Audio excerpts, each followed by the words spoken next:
नमस्कार, आप देख रहे हैं इंडिया टीवी। आपके साथ मैं हूं प्राची पाराशर। वक्त मुकाबला का है। उपचुनाव से पहले यूपी में विपक्ष को बड़ा मुद्दा मिल गया है। ये मुद्दा उनके लोकसभा वाले मुद्दे का एक्सटेंशन है, जिस पर विपक्ष अब खुलकर खेल रहा है। दरअसल हाईकोर्ट ने योगी सरकार के 69,000 शिक्षक भर्ती पर रोक लगा दी है और 3 महीने में नई मेरिट लिस्ट जारी करने को कहा है। अब सबसे पहले आप ये समझिए कि पूरा मामला दरअसल है क्या, जिसको लेकर सियासी घमासान मचा हुआ है। दरअसल दिसंबर 2018 में विज्ञापन निकला, जनवरी 2019 में परीक्षा हुई। रिजल्ट निकलने के बाद नियुक्ति को लेकर ओबीसी छात्रों की मांग थी कि जिनके नंबर रिजर्वेशन कैटेगरी से अधिक आए हैं उनको सामान्य श्रेणी में नियुक्ति मिलनी चाहिए। लेकिन सरकार का कहना है कि आयु और कट ऑफ में छूट के बाद रिजर्वेशन का दोहरा लाभ नहीं दिया जा सकता। मामले को लेकर छात्र हाईकोर्ट पहुंचे और फैसला आया कि 3 महीने में नई मेरिट लिस्ट जारी की जाए। हाईकोर्ट का फैसला आते ही अखिलेश यादव ने योगी सरकार को घेरा और पिछड़े दलितों के हक मारने का आरोप लगा दिया। सरकार की तरफ से पलटवार केशव प्रसाद मौर्य ने किया और अखिलेश पर निशाना साधते हुए कहा कि अखिलेश यादव कांग्रेस का मोहरा है, झूठ बोलने की मशीन है।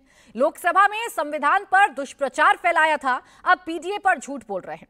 ऐसे में सवाल यह है कि क्या योगी सरकार ने रिजर्वेशन के रूल्स का पालन नहीं किया? हाईकोर्ट के फैसले के बाद शिक्षकों का क्या होगा? क्या अखिलेश के जाति कार्ड से सपा को माइलेज मिलेगा? क्या उपचुनाव से पहले एक बार फिर बीजेपी जातियों में उलझ गई है? इसी मुद्दे पर करेंगे चर्चा। पहले आपको सुनवाते हैं अखिलेश यादव ने बीजेपी पर क्या आरोप लगाए और योगी ने जाति को लेकर क्या कहा।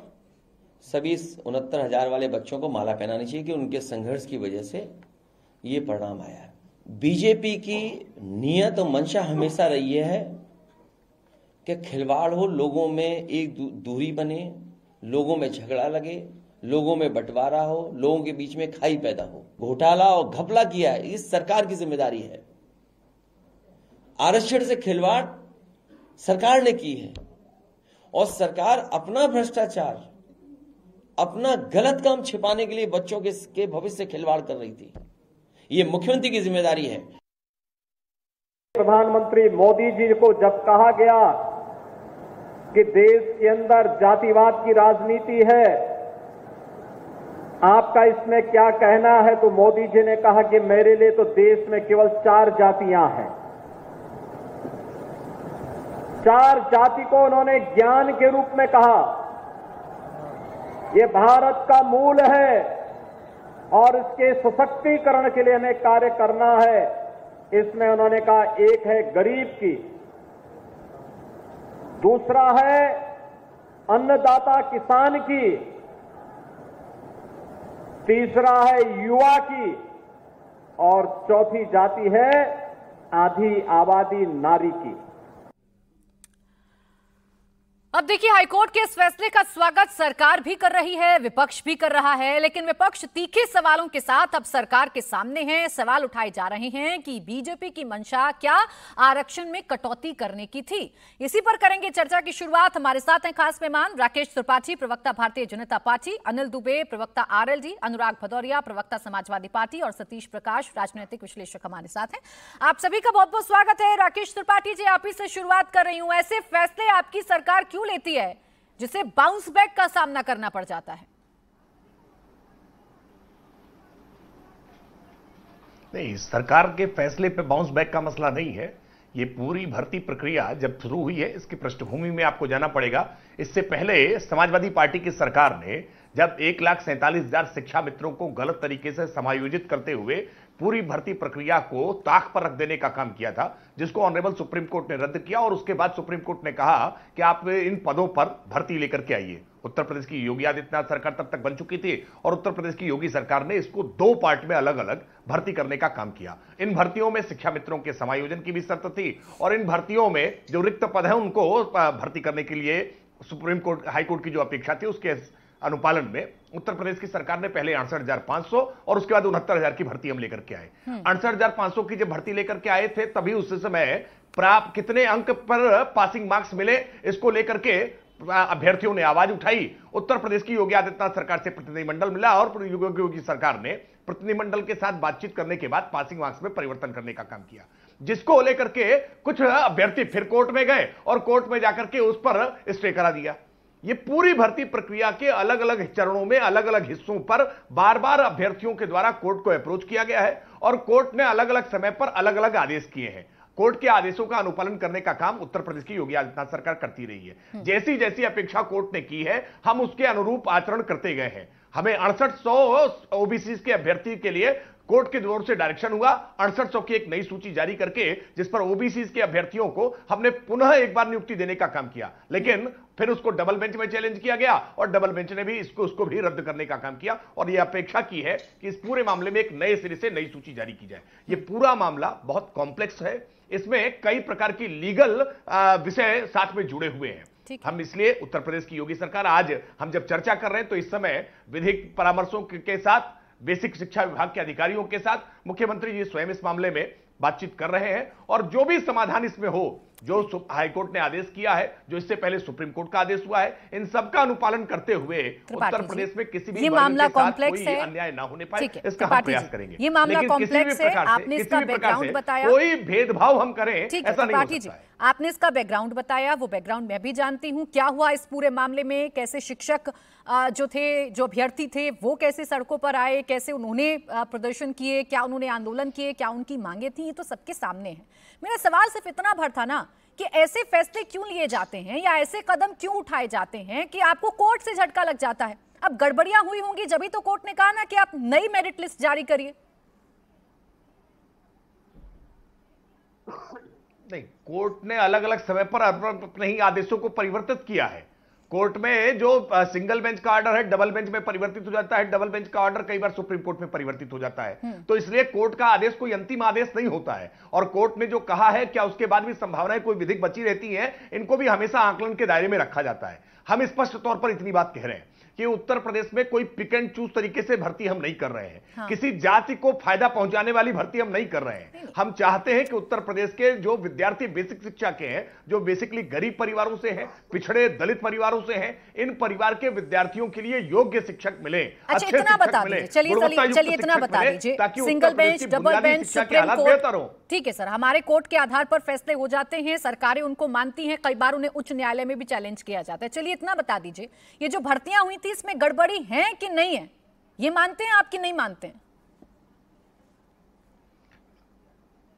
देखिए, मैं ये इस बात को स्वीकार करने में कोई हिचक नहीं है कि कुछ अपेक्षाएं भिन्न प्रकार से देखी जाती हैं। हमारा जो सही है जरूरी नहीं है कि ये दूसरे के हिसाब से भी सही हो। कोर्ट ने उसको जिस ढंग से कहा, हमने कोर्ट के आदेशानुसार पालन करने का काम किया। कोर्ट ने अपने आदेश को पुनः परिवर्तित किया है। 6800 की भर्ती हमने कोर्ट के आदेश पर ही की थी, लेकिन कोर्ट ने ही अपने आदेश में पुनः मॉडिफिकेशन किया और उस भर्ती प्रक्रिया को भी रद्द कर दिया। हम तो ऑनरेबल कोर्ट के आदेश का अनुपालन करने का काम कर रहे हैं, लेकिन हम फिर इस बात को आश्वस्त कर रहे हैं कि जो इतना कॉम्प्लेक्स है, ये मामला इतना कॉम्प्लेक्स है त्रिपाठी जी, लेकिन आप ही के नेता स्वागत कर रहे हैं ना, चाहे केशव प्रसाद मौर्य हो, चाहे अनुप्रिया पटेल हो, चाहे आपके सहयोगी दल हो, राजभर साहब हो, चाहे निषाद साहब हो, सबको दिख रहा है कि भाई चलिए अब ओबीसी के जो बच्चे हैं या जो SC/SC वर्ग के जो बच्चे हैं उनके साथ अब न्याय होगा। सभी यही तो कह रहे हैं ना, तो इस पर क्यों आप खरा नहीं उतर पाए? सवाल मेरा ये है आपसे। देखिए ऑनरेबल हाईकोर्ट की डबल बेंच का जो ऑर्डर आया है, जिसने कहा है कि आप पूरी भर्ती के मेरिट के अब रद्द करके एक नई मेरिट बनाइए, क्योंकि अब तक कई बार इसमें आदेशों के बाद कई संशोधन हुए हैं, कई बदलाव हुए हैं, इसके बाद भी अभ्यर्थियों के कुछ ना कुछ याचना रह जा रही है। इसलिए अगर ऑनरेबल हाईकोर्ट ने कहा है तो मुझे लगता है निश्चित तौर पर आज विधिक परामर्श करके, बेसिक शिक्षा के अधिकारियों के साथ बातचीत करके उत्तर प्रदेश की सरकार इस संदर्भ में एक समेकित निर्णय लेगी ताकि किसी वर्ग के साथ अन्याय न होने पाए। ये तो सरकार तय कर ही रही है, लेकिन क्या किया आप लोगों ने? मेरा प्रश्न ये था, बार बार अभ्यर्थी सड़कों पर आते रहे, प्रदर्शन करते रहे, दिल्ली तक मुलाकात करने की कोशिश की गई, विपक्षी नेताओं से मिले, आपकी सरकार से मिलने की कोशिश की गई, राष्ट्रीय पिछड़ा आयोग ने भी कहा कि यहां मानकों का पालन नहीं किया गया, उसके बावजूद आप नहीं माने ना। अब हाईकोर्ट ने कहा तो आप मान रहे हैं। हाईकोर्ट ने भी ये नहीं कह दिया है कि हमने मानकों का पालन नहीं किया है। देखिए, अलग अलग आरक्षण की नियमावली, इसमें 1994 की एक नियमावली है, अलग अलग नियमावली है उनमें से, और मैं फिर कह रहा हूं इसमें चूंकि एक पात्रता की परीक्षा है, इसमें एक आयु को लेकर के कट ऑफ है, भिन्न भिन्न प्रकार के कोर्ट के ऑब्जर्वेशंस रहे हैं कि एक ही व्यक्ति आरक्षण के कई बार अलग अलग प्रकार के लाभ नहीं लेगा। इसलिए मैं कह रहा हूं कि ये टीवी डिबेट्स में केवल समाप्त कर दिए जाने वाली बातचीत नहीं है, इसमें सैकड़ों दिनों तक सुनवाई हुई है, बहुत सारे विधिक तथ्य सामने रखे गए हैं कोर्ट के सामने, और तब कोर्ट ने इस खबर को या 69,000 शिक्षक भर्ती मामले को लेकर न्यूज चैनल्स ने भी फॉलो किया है, उसके एक एक डिटेल को फॉलो किया है, तो यूं ही सम अप नहीं किया जा रहा है। जो फैक्ट्स हैं, जो फाइंडिंग्स हैं, जो कोर्ट ने कहा है, जो विपक्ष कह रहा है, जो अभ्यर्थी कह रहे हैं, तो उसके आधार पर सवाल पूछे जा रहे हैं। खैर, आपने कहा कि आप मान रहे हैं और अब आपकी जो सरकार है वो हाईकोर्ट के निर्देशानुसार काम करेगी। अब अनुराग भदौरिया जी, इसमें ऐसा क्यों लगने लगा विपक्ष को कि फिर एक बार जाति कार्ड खेलने का मुद्दा मिल गया, उपचुनावों से ठीक पहले सरकार को घेरने का मुद्दा मिल गया? और क्यों आपको लग रहा है कि ये सरकार आरक्षण विरोधी है या एससी ओबीसी विरोधी है? देखिए प्राची जी, हो सकता है आपको ये बात और भारतीय जनता पार्टी को बोलने में बड़ा आसान लग रहा होगा, लेकिन आप उन अभ्यर्थियों से पूछिए जो चाहे बारिश हो, चाहे धूप हो, कड़ाके की सर्दी हो, लगातार धरने पे बैठे रहे और इनकी पुलिस उनको लिए लाठी दौड़ाती रही। किसी को पकड़ के कहीं ले गई, कभी इको गार्डन ले जाके छोड़ दिया, कभी कहीं ले जाके छोड़ दिया। वो अपना घर द्वार छोड़ के कितना भटकी, इसका अंदाजा आप लगा सकते हो। वो अपने अधिकार के लिए इस देश के उत्तर प्रदेश के अंदर में अगर अभ्यर्थी अपने अधिकार के लिए महीनों महीनों बाद धरने पे बैठा रहे और सरकार उनको लड़ताड़ती रहे, तब केशव प्रसाद मौर्य कहां चले गए थे, अनुप्रिया पटेल कहां चले गए थे, निषाद जी कहां चले गए थे? जब समाजवादी पार्टी उनके न्याय के लिए उनके साथ खड़ी थी, तब यही केशव प्रसाद मौर्य से लेके सारे लोग इनको बीजेपी के जो मंत्री हैं, नेता है, कह रहे थे ये लोग राजनीति करते हैं, हम राजनीति करते हैं। कि राजनीति आप कर रहे हो, क्या आप चाहते नहीं हो कि समाज के अंदर में जो पिछड़ा है, जो दलित है, जो कमजोर है, वो आगे आ पाए, उसको अपना अधिकार मिल पाए? हम तो उन्हीं के अधिकार की लड़ाई लड़ रहे हैं। हम पीडीए की लड़ाई क्यों लड़ी हमने? फिर पीडीए के नाम पे जब लड़ाई हमने लड़ी तो जनता ने हमें समर्थन क्यों दिया? 37 सीटें क्यों दी जनता ने मुझे? क्योंकि जनता समझ गई यही वो लोग हैं जो दलितों की लड़ाई लड़ रहे हैं, उनके हक के लिए, वंचितों की लड़ाई लड़ रहे हैं, पिछड़ों की लड़ाई लड़ रहे हैं, जो अगड़े पिछड़े उनकी भी लड़ाई लड़ रहे हैं, माइनॉरिटी की लड़ाई लड़ रहे हैं। यही है जो संपूर्ण विकास, समाज के विकास की बात कर रहे हैं। वही चीज आज जब कोर्ट में गई तो माननीय न्यायालय ने भी यही बोला कि जो सरकार है ये उसके जो 69,000 भर्ती हुई है उसका इन्होंने रिजर्वेशन का पालन नहीं किया, ये कहीं ना कहीं गलत है। अब इसके ऊपर में अब इनके उप मुख्यमंत्री जो है, जो दिल्ली लखनऊ करते रहते हैं, वो भी बोलने लगे, अब अनुप्रिया पटेल भी बोलने लगे। लेकिन उनके दर्द को कभी आपने समझा जिस दर्द से वो गुजरे?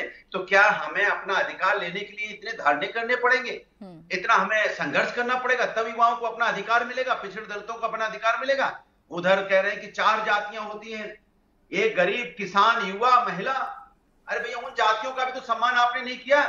गरीब को तो आपने कमर तोड़ दी महंगाई से, किसान के लिए तो काला कानून पास कर दिया था जिसके लिए किसान 1 साल तक धरने पे बैठा, कितने किसानों की मौत हो गई। युवा दर दर भटकता है अपनी बेरोजगारी के लिए कि उसको रोजगार मिल जाए। और महिलाओं का नाम ही मत पूछिए, इनके सरकार में जो हाल है, महिलाओं को किस तरह से इन्होंने इनकी सरकार में महिला पर अत्याचार बढ़ा है, किसी से छुपा हुआ नहीं है।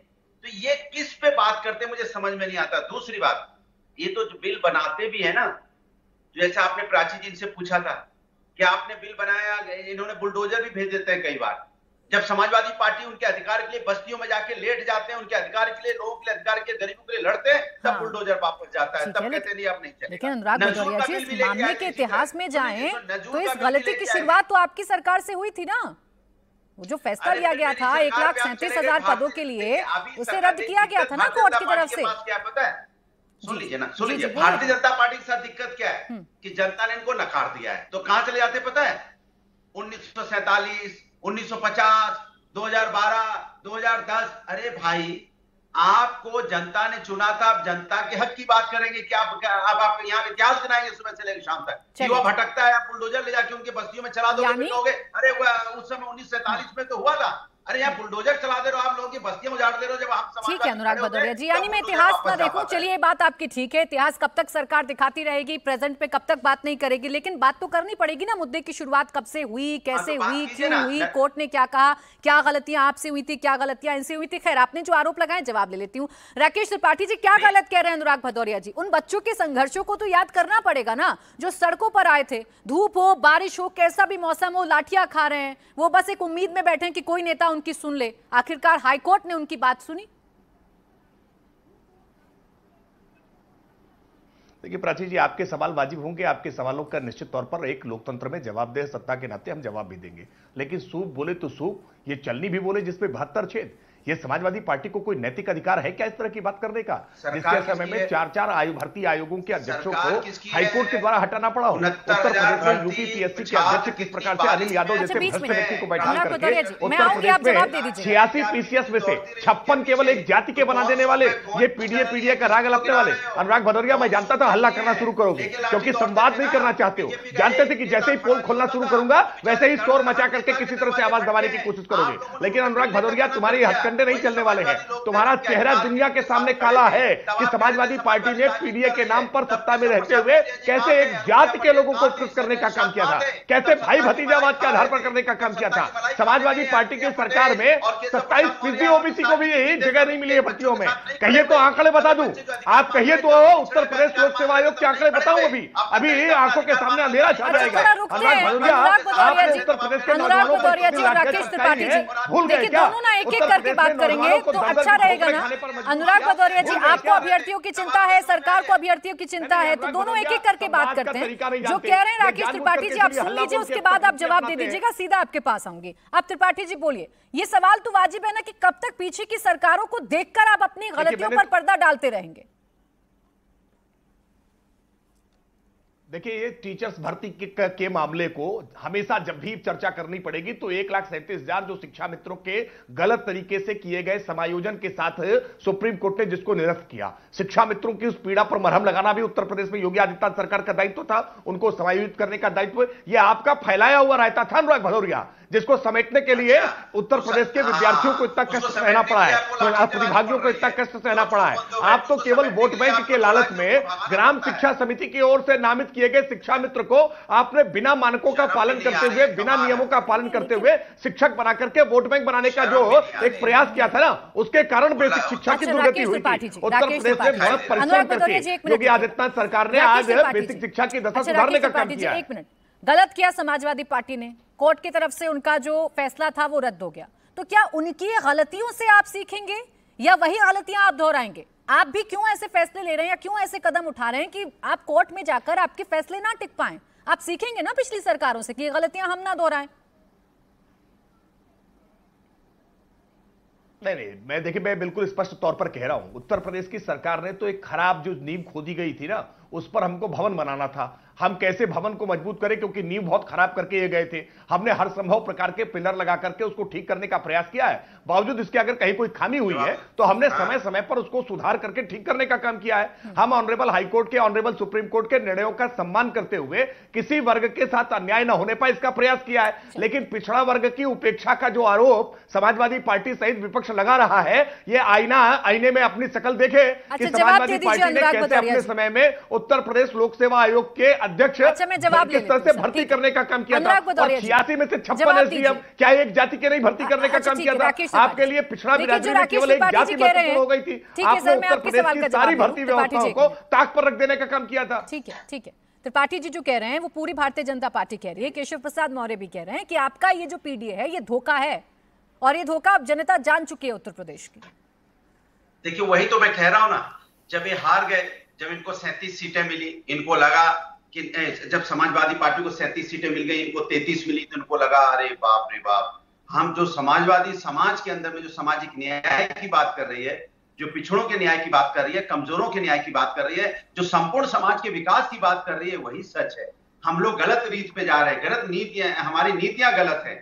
तब कुछ समझ में आया, लेकिन तब भी ये सरकार इतनी हानक में थी, जब 69,000 भर्ती की बात हो रही थी, लगातार समाजवादी पार्टी उनके अधिकार की बात कर रहे थे, तब इनके नेता भी कुछ नहीं कह रहे थे। 14 की पराजय के बाद समझ में आया था कि नहीं सपा को, 17 की पराजय के बाद सपा समझ पाई थी कि नहीं पाई थी, 19 की पराजय के बाद समझ पाए थे कि नहीं समझ पाए थे, 22 की पराजय के बाद समझ पाए थे कि नहीं समझ पाए थे। समाजवादी पार्टी इतनी बार लगातार पराजित हुई है, कभी समझ पाए कि समाजवादी पार्टी ने कमियां क्या थी, आपकी खामियां क्या थी, आपकी नीतियां गलत क्या थी, अखिलेश यादव का जातिवाद क्यों था, आपका मजहब प्रेमता क्यों था, अपराधियों को लेकर के संरक्षण क्यों था, ये सारी बातों को लेकर के कभी विचार किया क्या आपने? भारतीय जनता पार्टी के एक चुनाव में आपसे सीटें थोड़ी सी कम क्या हुई है, इससे मुगलते में आ गए। आप शुरुआत करते हैं वो गुब्बारे जो जरा से हाथ से फूल जाते हैं, आप ही मासूम बन जाते हैं कि ऐसे बात नहीं हो पाएगी। मत करिए ना आप ऐसे शुरुआत, रोक दूंगी उनको भी। मत करिए ना ऐसी शुरुआत, ऐसी गलत प्रथा हम नहीं शुरू करेंगे अपने शो में। आप राकेश त्रिपाठी जी रुक जाइएगा, बोलिए अनुराग भदौरिया जी। देखिए अब सवाल देखिए सरकार का क्या है, बीजेपी की हालत देखिए। जनता भी नकार रही है, कह रही है सरकार गलत कर रही है। जनता कह रही है गलत कर रही है, महंगाई के रूप में जनता की कमर तोड़ रही है। ये कह रही है कि ये 69,000 भर्ती जिस तरह से गलती से इन्होंने आरक्षण का विरोध किया, आरक्षण खत्म करना चाहते हैं। जनता कह रही है ये जो हमारे समाज के अंदर में जो दूरियां हैं, जाति धर्म की राजनीति बीजेपी कर रही, जनता भी नकार रही है, माननीय न्यायालय भी नकार रहा है, माननीय न्यायालय भी कह रहा है ये सरकार गलत कर रही है। जनता कह रही है ये सरकार गलत कर रही है, न्यायालय कह रहा है ये सरकार गलत कर रही है, प्राची जी कह रही है ये सरकार गलत कर रही है, पत्रकार भी कह रहा है। आप बताइए, पत्रकार भी कह रहे हैं गलत कर रही है, ये सरकार गलत कर रही है, जनता भी कह रहा है गलत कर रही है, तभी आपको 33 सीटें दी, हमें 37 दी। आज भदौरिया जी बहुत अच्छा लगा कि आपको पत्रकारों के वैलिडेशन की भी चिंता होती है और आज आप मेरे साइड खड़े हुए हैं, मुझे अच्छा लग रहा है, वरना आप तो आरोपों की बौछार करते हैं। जब भी आप बैठते हैं आप आरोपों की बौछार करते हैं। एक सेकंड भदौरिया जी, 2 और मेहमान है, अब थोड़ा सा हाँ बोलिए। प्राची जी, मैं पत्रकार के रूप में प्राची जी भी कह रही है कि सरकार गलत कर रही है। जनता ने इनको 33 सीटों पे समेट दिया, जनता कह रही गलत कर रही है। ठीक है, माननीय सर्वोच्च न्यायालय ने चलिए बिल्कुल ठीक है। अब अनुराग भदौरिया जी, अब थोड़ा सा आगे बढ़ जाती हूँ सर, आपकी बात आ गई, जनता गलत कह रही है, कोर्ट गलत कह रहा है, सब गलत कह रहे हैं। अब रुकिए थोड़ा, अनिल दुबे जी, भदौरिया जी नहीं, देखिए आप ही नहीं कविता लिख के लाए होंगे बिना पढ़े माने के नहीं, करिए कंप्लीट, कविता लिख के लाए होंगे बिना पढ़े माने के नहीं है। हाँ बोलिए, अरे 20 सेकंड दे दीजिए, बोलिए ना, बोलिए 20 सेकंड। मैंने कहा न्यायालय कह रही है सरकार गलत कर रही है, जनता कह रही है सरकार गलत कर रही है, प्राची पत्रकार कह रही है सरकार गलत कर रही है, और नेता बीजेपी के खुद कह रहे हैं कि सरकार गलत कर रही है। इनके नेता ही बोलते हैं कि भैया आजकल इतना भ्रष्टाचार हो गया है कि 40 सालों में हमने नहीं देखा, मोती सिंह जी कह रहे थे ना। और सुनिए, इनके विधायक कह रहे हैं कि भैया पैर छूना पड़ता है अधिकारियों को तब जाके कहीं काम होता है, तो इनके बीजेपी के नेता भी कह रहे हैं कि सरकार गलत कर रही है। आप बताइए कौन झूठा है? ठीक है अनुराग भदौरिया, अब थोड़ा सा आगे बढ़ती हूँ। अनिल दुबे जी इस बात का जवाब देंगे, उस वक्त साथी नहीं थे ये एनडीए के, अब वो एनडीए के साथी हैं। अनिल दुबे जी, गड़बड़ी हुई कि नहीं हुई हाईकोर्ट के फैसले के बाद? अब आप लोग क्या समझ रहे हैं, ये सरकार की गलती थी, गड़बड़ी थी कि नहीं थी? ठीक है प्राची जी, विसंगति तो हुई, और ये बात मैं नहीं कह रहा हूं, ये हम लोग उस समय विपक्ष में थे और हमारे नेता माननीय जयंत चौधरी जी इनके धरने पर गए थे। ये शिक्षक भर्ती के लोग दिल्ली में उनसे मिले थे, लखनऊ में 9 दिसंबर 2023 को माननीय जयंत चौधरी जी इनके धरने पर भी गए थे और हम लोगों ने इनके आंदोलन को सपोर्ट किया। और विसंगति हुई ये मैं ही नहीं कह रहा हूं, ये उत्तर प्रदेश आदित्यनाथ जी ने 23 दिसंबर 2021 को स्वयं कहा था कि इसमें विसंगतियां हैं, इनको दूर करने का काम किया जाए। ये उसके बाद 68 भर्ती की भी व्यवस्था की गई, फिर कोर्ट में क्या हुआ, चीजें दिन प्रतिदिन बदलती गई। जो विसंगति की बात माननीय मुख्यमंत्री जी ने भी स्वीकार की थी और विसंगतियों की बात हम लोग भी उठाते रहे, हमारे नेता उठाते रहे, और अब माननीय उच्च न्यायालय ने जो फैसला दिया है मैं समझता हूं कि सरकार उसका पालन करेगी। सरकार उसको अक्षरशः किसी का नुकसान ना हो उसका पालन करेगी, और जो विसंगति है वो दूर होगी। और विसंगतियों के अगर कोई दोषी हो तो मैं तो आपके चैनल पर कह रहा हूं, मैंने पहले भी कहा कि उनके खिलाफ कार्रवाई भी होनी चाहिए कि जिन्होंने विसंगतियां की, और विसंगतियां होती रहती है, विसंगतियां होती है तो उसका निदान भी किया जाता है। हाँ। और ये अधिकारी कुछ लोगों ने किया जी, कह तो दीजिए कि विसंगतियां होती रहती हैं, लेकिन उन विसंगतियों का प्रभाव किन लोगों पर पड़ता है या कैसे उन लोगों को झेलना पड़ता है जो मेहनत करते हैं, जिन्हें आस होती है कि उन्हें नौकरी मिल जाएगी, जिन्हें आस होती है कि ये पेपर देने के बाद वो शिक्षक के तौर पर भर्ती हो जाएंगे। सोचिए उनके सपनों को कितना झटका लगता है। आपकी एक विसंगति जो होती रहती है वो उनके सपनों पर कैसे पानी फेरती है? नहीं, लेकिन ये जिन अधिकारियों ने, जिन लोगों ने किया, इस बात को तो उत्तर प्रदेश के मुख्यमंत्री माननीय योगी आदित्यनाथ जी ने भी स्वीकार किया। हम लोगों को याद है 23 दिसंबर को चौधरी साहब का जन्मदिन था, हमको भी उस धरने पर जाना था, उन आंदोलनकारियों को मुख्यमंत्री जी ने बुला करके मुलाकात की और कहा कि इन विसंगतियों को दूर करो। उन्होंने बेसिक शिक्षा विभाग को भी कहा कि इन विसंगतियों को दूर करो। हमको विपक्ष में रहते हुए उस समय हमने सराहना की थी कि माननीय मुख्यमंत्री जी ने कम से कम स्वीकार किया। अब हम इनके साथ हैं। नहीं, लेकिन स्वीकार करने से कुछ नहीं होता ना। 2021 में स्वीकार किया, मामला 2024 में जाकर सुलझ रहा है। 4 साल उन लोगों ने नौकरी कर ली, उसके बाद अब आप पता चल रहा है कि नई मेरिट लिस्ट आएगी। सोचिए ना उन अभ्यर्थियों पर क्या बीत रही होगी जो 4 साल से नौकरी कर रहे हैं, कि उनका नाम आएगा कि नहीं आएगा मेरिट लिस्ट में। ऐसा ना हो एकाएक वो बेरोजगार हो जाए। इन सवालों का जवाब सरकार को देना है। त्रिपाठी जी जवाब देंगे लूंगी, लेकिन उससे पहले राकेश त्रिपाठी बैठे हैं, वो बताएंगे सरकार का जवाब। मुख्यमंत्री जी खुद से बेसिक जी जी जी समझ गए, वो बेहतर रूप से बताएंगे। आप बिल्कुल बेहतर रूप से बताएंगे दुबे जी, और इसीलिए राकेश त्रिपाठी जी के पास जाऊंगी इन सवालों को लेकर। इससे पहले सतीश प्रकाश जी भी मेरे साथ हैं, उनको भी चर्चा में ले आती हूँ। सतीश प्रकाश जी, अब तो बसपा भी इस पूरे मामले में आ गई है, वो भी कह रही है कि भाई मंशा जो थी वो सही नहीं थी सरकार की। समाजवादी पार्टी भी यही कह रही है। राकेश त्रिपाठी जी कह रहे हैं कि भाई मामला बड़ा कॉम्प्लेक्स था, हमने स्टूडेंट्स की हर बार सुनी, हमने अभ्यर्थियों की हर बार सुनी, लेकिन कोर्ट जो कह रहा है हम उसका पालन भी करेंगे। इसे ऐसे ना देखा जाए कि हमारी मंशा में कुछ खोट था। नहीं, देखिए, बेरोजगार लोगों के साथ ये धोखा है और सरकार की ये धोखाधड़ी है। इस धोखाधड़ी का शिकार भी कहीं ना कहीं युवा ही होगा। अब वो आदमी जिसने 4 साल नौकरी कर ली, अब वो घर बैठेगा, उसका परिवार सजा होगा, उसके परिवार में क्या क्या परिवर्तन आएंगे, अब उसका क्या होगा। देखो, एक घटना बताता हूं कि योगी सरकार कर क्या रही है। अगर रोजगार पाने वाला व्यक्ति दलित है, पिछड़ा है, तो सरकार का नजरिया उसके प्रति बेहतर नहीं है। विज्ञापन संख्या 42 हायर एजुकेशन कमीशन का है, 300 पद थे, 300 पद में 150 लोगों को ज्वाइन करा दिया।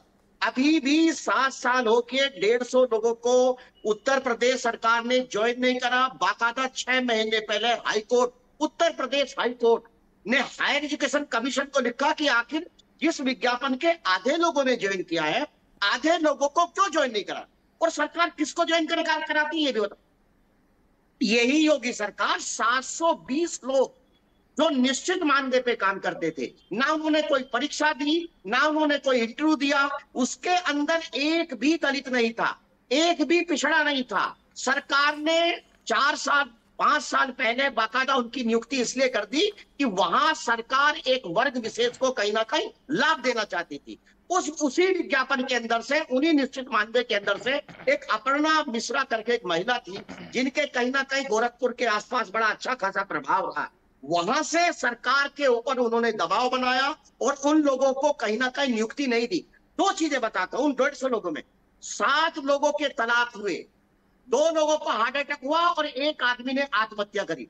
अब ये जो विज्ञापन पे जाएंगे ना लोग, इनसे सवाल पूछेंगे। मेरा सवाल देखिए, सरकार का मतलब सिर्फ बीजेपी या जाति विशेष के लिए काम करना नहीं है। सरकार का मतलब है कि कहीं ना कहीं जिम्मेदारी निश्चित हो। इस देश में लोकतांत्रिक व्यवस्था है, उस लोकतांत्रिक व्यवस्था में अगर कोई बेरोजगार उत्तर प्रदेश की लखनऊ की सड़कों के ऊपर 4 साल से वो लोग बैठे हैं, और उसकी पिक्चर और बता दूं, उसमें बहुत सारी महिलाएं ऐसी हैं कि जिनके बिल्कुल छोटे छोटे बच्चे हैं, और बाकायदा पुलिस उनकी गारे वगारे कभी भी पिटाई करती थी, मारपीट करके उनको खदेड़ देती थी। अब ये देखिए कि बेरोजगार आदमी जो पूरे उत्तर प्रदेश से सिर्फ इस आस में, क्योंकि उसके साथ सरकार ने धोखा किया था, उसने लड़ाई सड़क पे भी लड़ी।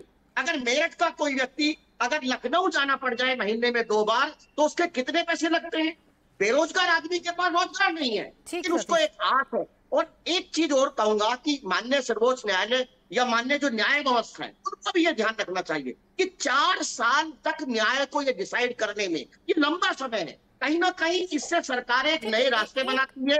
मुझे लगता है कि ये विज्ञापन में कहीं ना कहीं ठीक है सतीश जी, एक पॉइंट जो आपने भी क्लियर किया और जो मैं भी क्लियर कर रही थी, राकेश त्रिपाठी जी, ये चिंता तो अब उन अभ्यर्थियों के या उन शिक्षकों के माथे पर देखने को मिलेगी ना जो 4 साल से नौकरी कर रहे हैं। सोचिए ना, उनके जहन में क्या क्या सवाल आ रहे होंगे कि मेरिट लिस्ट आएगी, उनका नाम आएगा कि नहीं आएगा, ऐसा ना हो कि वो एकाएक बेरोजगार हो जाए।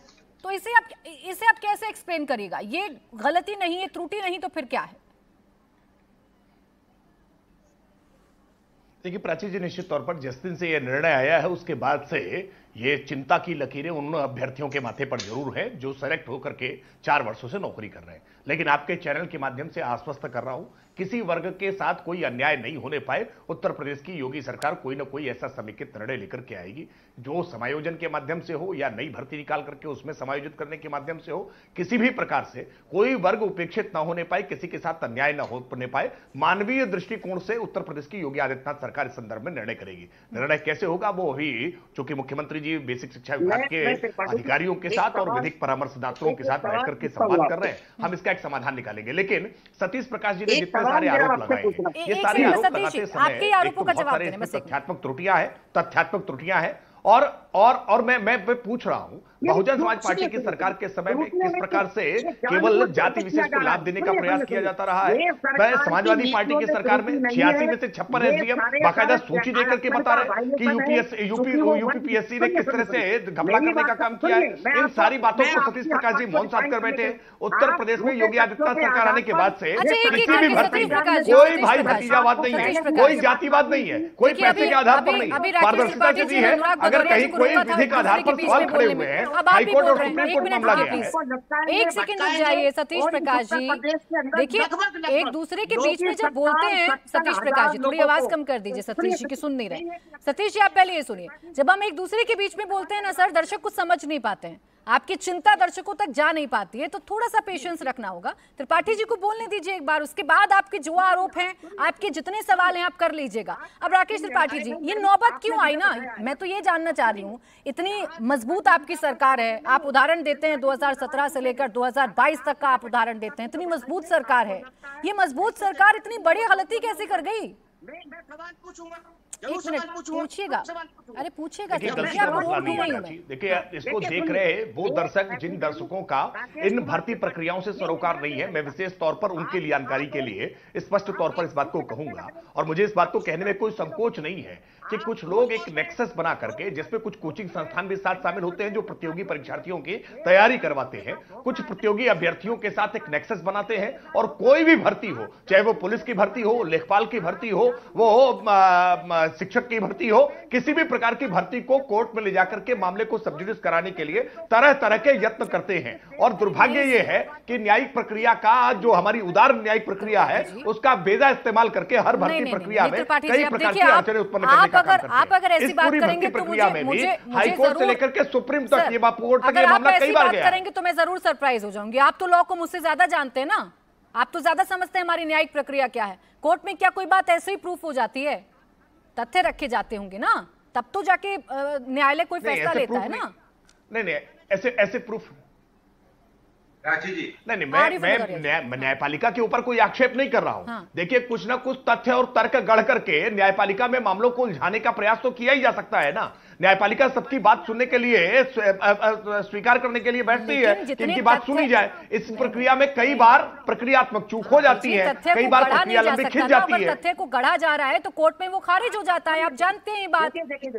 ये तो आपको समझना होगा ना, और इस मामले में त्रुटि हुई है ये तो दिख ही रहा है ना। नहीं तो अभी तो मैंने इसीलिए कहा ना, ये कोई न्याय की अंतिम पायदान तक मामला नहीं पहुंच गया है। हाँ। ये मामला कोई न्याय के अंतिम पायदान तक नहीं पहुंच गया है। इसलिए मैं कह रहा हूं कि अभी ये हाईकोर्ट की डबल बेंच का ऑर्डर है, इस ऑर्डर के बाद अब कोई सुप्रीम कोर्ट नहीं जाएगा, क्या इसको रोका जा सकता है? नहीं राकेश जी, फिर नहीं, मैं प्राची जी इतनी बात कह रहा हूं कि अभी डबल बेंच के इस ऑर्डर के अगेंस्ट क्या कुछ अभ्यर्थी फिर सुप्रीम कोर्ट नहीं जाएंगे? क्या सुप्रीम कोर्ट में फिर इसकी अपील नहीं होगी? ये पूरा प्रक्रिया अभी भी न्यायपालिका से बाहर हो जाएगा क्या?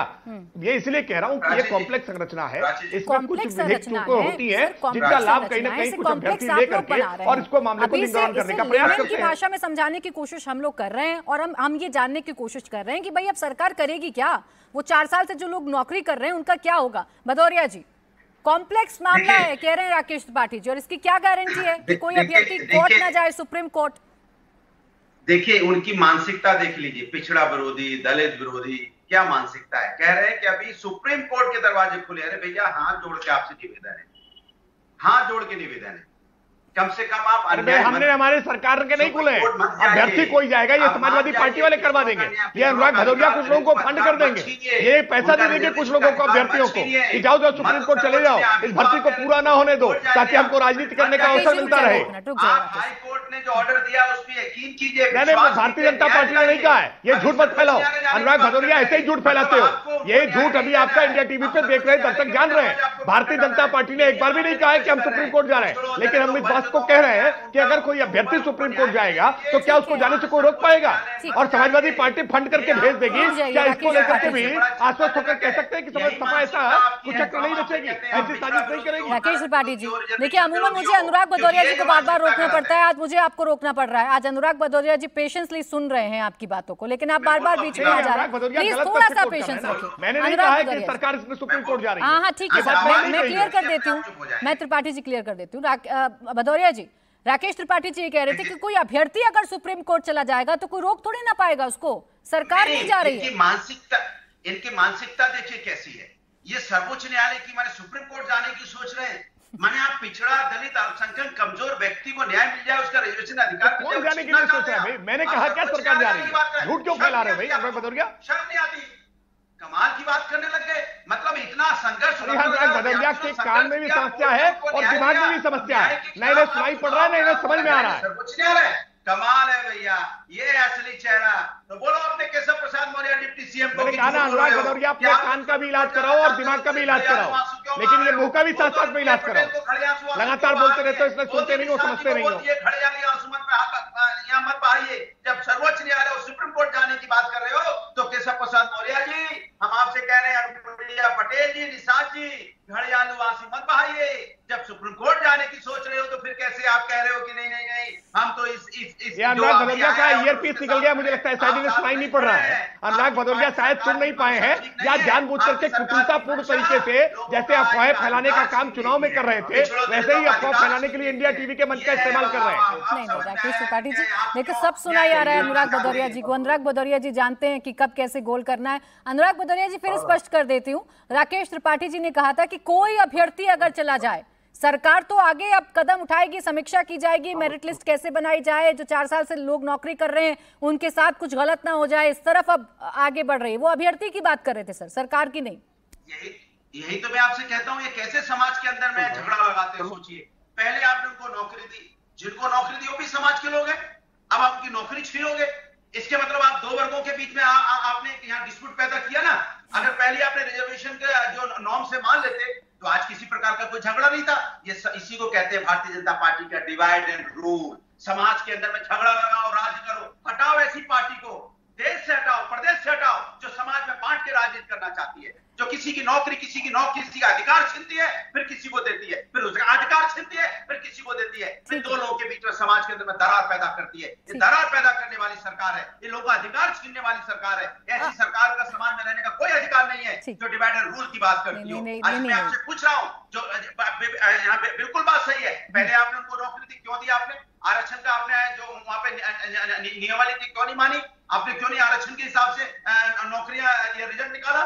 फिर आपने गलती की, फिर दोबारा गलती करोगे, फिर दोबारा गलती करोगे। 86 में से 56 एसडीएम काहे एक जाति के बनाए थे, आज तक जवाब नहीं दे पाए हो, आज तक जवाब नहीं दे पाए हो। 86 में से 56 एक जाति के एसडीएम बना लेते हो।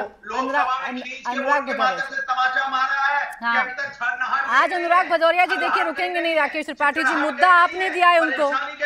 एक मिनट अनुराग भदौरिया जी, अनुराग जी मैं तो कह रहा हूँ अनुराग भदौरिया को इस पर देखिए बोल रहे हैं। राकेश त्रिपाठी जी, आपका सवाल वाजिब है, आरएलडी की बातें वाजिब होंगी, लेकिन समाजवादी पार्टी को बोलने का कैसे नैतिक अधिकार हो सकता है भाई? अरे सर विपक्ष में है, अब विपक्ष का नैतिक अधिकार छीनेंगे क्या राकेश त्रिपाठी जी? अब उन्होंने अगर गलतियां की है तो क्या सवाल पूछने का अधिकार नहीं है उनको? समाजवादी पार्टी ने जातिवाद, भाई भतीजावाद, यही तो रायता फैला के गए। यही समाजवादी पार्टी तो नींव खराब करके गए, इन्होंने ही तो रायता फैलाया। अच्छा आप रुकते हैं थोड़ा, अनुराग भदौरिया जी रुक जाइए। अनिल दुबे जी को ले आती हूँ, क्योंकि आप दोनों एक दूसरे के बीच में बोलेंगे और थोड़ा मुद्दा कहीं और चला जाएगा। अनुराग भदौरिया जी थोड़ा सा शांत हो जाइए प्लीज। अनुराग जी देखिए, आज तो आपकी तारीफ कर चुकी हूँ डिबेट में पहले ही कि आज तो आपको मुद्दा भी मिल चुका है और आप एक के बाद एक तीर छोड़ रहे हैं राकेश त्रिपाठी जी पर, और आज तो आप सुन भी रहे हैं दूसरे की। अच्छी बात यह है कि आज आप सुन भी रहे हैं राकेश त्रिपाठी जी की। अब अनिल दुबे जी को ले आती हूँ चर्चा में, रुक जाइए अनुराग भदौरिया जी। अनिल दुबे जी, राकेश त्रिपाठी जी कह रहे हैं कि हमें समाजवादी पार्टी से सीखने की जरूरत नहीं है।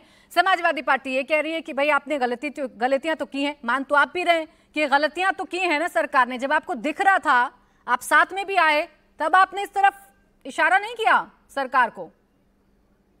नहीं, जब आए हमारी निगाह है, हम लोग 70,000 शिक्षक भर्ती पर निगाह है, अन्य जो भी मुद्दे हैं, क्योंकि हम सरकार में जब सहयोगी दल है तो हमारी सामूहिक जिम्मेदारी जब से हम आए हमारी बनती है। और इस मुद्दे पर तो हम लोग पहले से पार्टिसिपेट कर रहे थे, हमारे नेता इस पर पार्टिसिपेट कर रहे थे और हम तो विसंगति की बात कर रहे थे। जब स्वयं उत्तर प्रदेश के माननीय मुख्यमंत्री जी ने कहा कि इसमें विसंगति है, इसको दूर कर किया जाए, और उसके बाद 6800 भर्ती की बात हुई, फिर कोर्ट में मामला चला गया, कोर्ट के कारण चीजें रुकी नहीं, तो इस वजह से विसंगति। लेकिन विसंगति दूर करने की बात सरकार पहले भी कह रही थी, और उत्तर प्रदेश के मुख्यमंत्री जी इस मामले में संवेदनशील हैं कि कहीं किसी का नुकसान ना हो।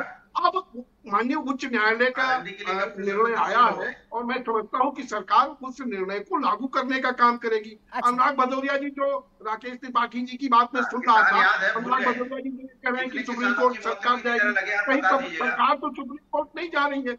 लेकिन एक बात जरूर है, अनुराग भदौरिया जी के ऊपर मैं कोई उंगली नहीं उठा रहा हूँ कि उनकी क्या मंशा, लेकिन ये जिन लोगों के साथ है, जिन लोगों के साथ आज ये मिल करके उत्तर प्रदेश में संविधान बचाओ आरक्षण बचाओ की बात ये कर रहे हैं, उन लोगों ने 4 दशक तक मंडल कमीशन नहीं लागू होने दिया था। 4 दशक जो मंडल कमीशन लागू, जो आरक्षण की बात थी, जो आरक्षण के मुद्दे पर कांग्रेस 4 दशक तक उनके साथ गलबैया कर रहे हैं। तो ये जब आरक्षण की बात सत्ता में गए हो, सत्ता में भदौरिया जी देखिए तरीका ठीक नहीं है। उनकी मंशा क्या है, उन्होंने तो मंडल कमीशन को ही लागू भदौरिया जी देखिए तरीका ठीक नहीं है। अनिल जी आपकी बात को एकदम शांति से सुन रहे थे, शालीनता से सुन रहे थे और आप उनको बोलने नहीं दे रहे हैं सर। मुझे माइक डाउन करवाने पड़ेंगे ना, फिर माइक डाउन करवाने पड़ेंगे। रुक जाइए प्लीज, बोलिए दुबे जी।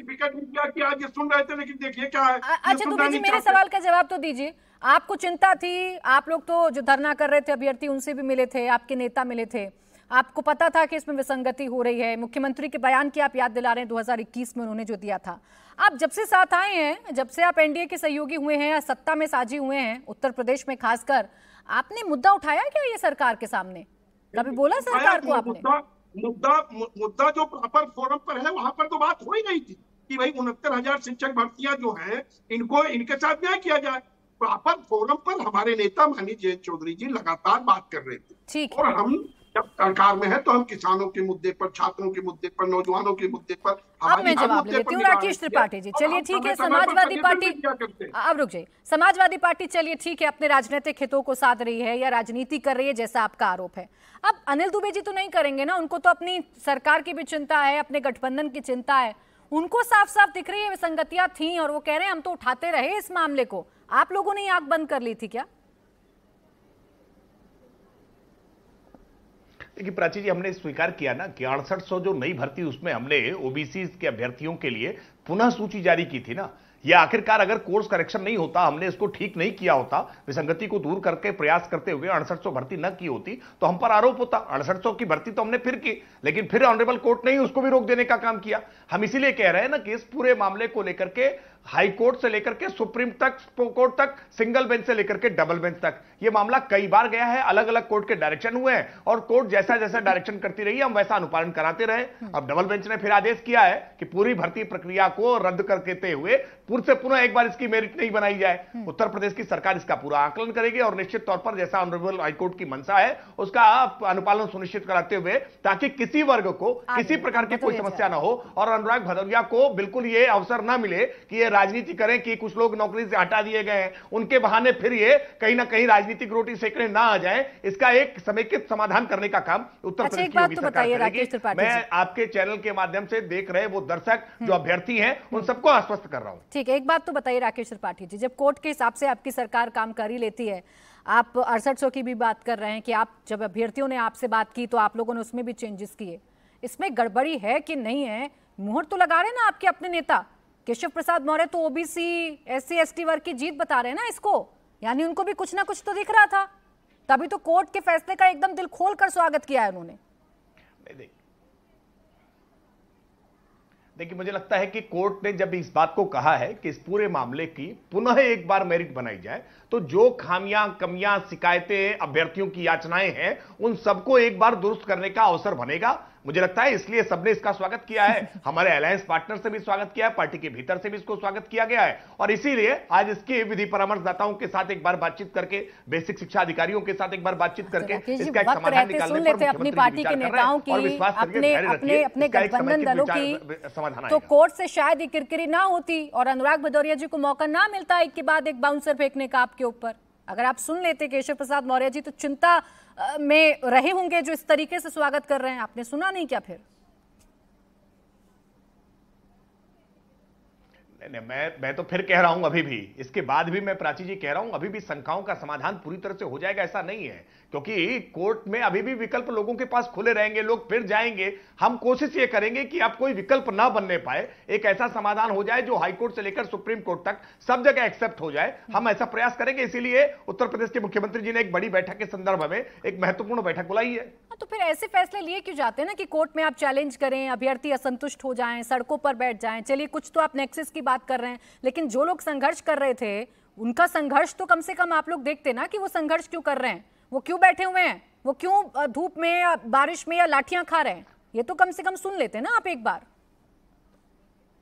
नहीं, सरकार नहीं सुना है प्राची जी। ये कहना कि सरकार ने नहीं सुना है, सरकार ने संवाद नहीं किया है, प्रतिनिधिमंडलों से वार्ता नहीं की है, जो संघर्ष मोर्चा के नेता रहे उनके साथ संवाद नहीं किया है, ये गलत है। सरकार ने अलग अलग समय पर संवाद भी किया है और करेक्शन के लिए कई प्रकार के कदम भी उठाए। मैंने इसीलिए जिक्र किया कि भर्ती प्रक्रिया शुरू होने के बाद जब प्रतिनिधिमंडल मिला और उसने पासिंग मार्क्स को लेकर के जो अपेक्षा की, नहीं निकला ना 69,000 शिक्षक भर्ती मामले में निष्कर्ष नहीं निकला और राष्ट्रीय पिछड़ा आयोग ने जो कहा था उस बात पर भी शायद सरकार गौर कर लेती तो हाईकोर्ट से ये ना होता, नई मेरिट लिस्ट जारी करने को ना होता, 4 साल से नौकरी कर रहे लोगों के सामने चिंता ना खड़ी हो जाती और अनुराग भदौरिया जी आज इतने फॉर्म में ना होते। अब अनुराग भदौरिया जी, राकेश त्रिपाठी जी बार बार कह रहे हैं भाई हमें चिंता है और ऐसा होता है कई बार कि कई मामलों को कोर्ट में चुनौती दे दी जाती है, लेकिन हम स्वीकार करते हैं फैसलों को, हम ऐसी व्यवस्था करेंगे कि आगे किसी के साथ कुछ गलत ना हो। देखिए, उनकी व्यवस्था ऐसी होती है कि जैसे अभी कह रहे थे ना, सरकार ने किया फिर न्यायालय ने उसको ठीक किया, तो जब सरकार नहीं कुछ कर पा रही है, न्यायालय को ही सब कुछ करना है, तो फिर सरकार है क्यों? पहले ये सोच लीजिए आप, फिर सरकार पे इतना पैसा क्यों खर्च हो रहा है? जब सब न्याय जनता को न्यायालय से मिलेगा, फिर सरकार क्यों है? सरकार तो जनता द्वारा चुनी हुई है ना, कि सरकार आएगी तो हमारे अधिकार की बात करेगी, लेकिन जनता का अधिकार कौन बचा रहा है? न्यायालय। जनता के अधिकार के लिए कौन लड़ रहा है? समाजवादी पार्टी। जनता के अधिकार के लिए कौन लड़ रहा है? गरीब, किसान, मजदूर, महिला। आप भी लड़ लेते हैं ना, वो भी अपना अधिकार बचाने के लिए लड़ रहे हैं, तो फिर सरकार किस लिए है? मेरे समझ में नहीं आया। सब काम जब विपक्ष को ही करना है, समाजवादी पार्टी को ही करना है। अरे भाई, आप लड़ लेते हैं विपक्ष पे, आप बैठ गए होते धरने पे। अनुराग भदौरिया तो एक भी दिन धरने पे ना बैठे। एक फोटो हो तो दिखा दीजिए कि कहीं अभ्यर्थियों के साथ आप धरने बैठ गए थे, अभ्यर्थियों को कह दिया होता कि आप घर जाइए, सफात की लड़ाई लड़ेगी। आप तो लड़ाई लड़ने नहीं आए थे, तो आज श्रेय लेने क्यों आ रहे हैं? अभ्यर्थी अगर लड़ाई लड़ रहे थे, अभ्यर्थी कोर्ट गए हैं, तो आज समाधान क्या सपा ने अपने वकील दिए हैं क्या? इनके अधिकार के लिए समाजवादी लड़ रहे थे, समाजवादी लाठियां खा रहे थे और बारिश में उनके साथ बैठे भींग रहे थे। नहीं, समाजवादी पार्टी ने कोई वकील भी नहीं दिया होगा, अभ्यर्थियों को समाजवादी पार्टी ने कोई वकील भी नहीं दिया होगा, बताइए। नहीं अच्छा, चले जी, अनुराग भदौरिया जी, राकेश त्रिपाठी जी और अनिल दुबे जी। सर देखिए, चर्चा जितनी लंबी लेकर जाऊंगी उतनी लंबी हो जाएगी, कई सारे सवाल हैं, कई सारे आरोप हैं विपक्ष के। मेरे पास इतना ही वक्त था। आपका बहुत बहुत शुक्रिया हमारे साथ आज इस चर्चा में जुड़ने के लिए। तो मुकाबला में आज के लिए इतना ही। ब्रेक के बाद आपको दिखाएंगे कि आज कोलकाता की सड़कों पर भीड़ ने कैसे हंगामा और बवाल किया।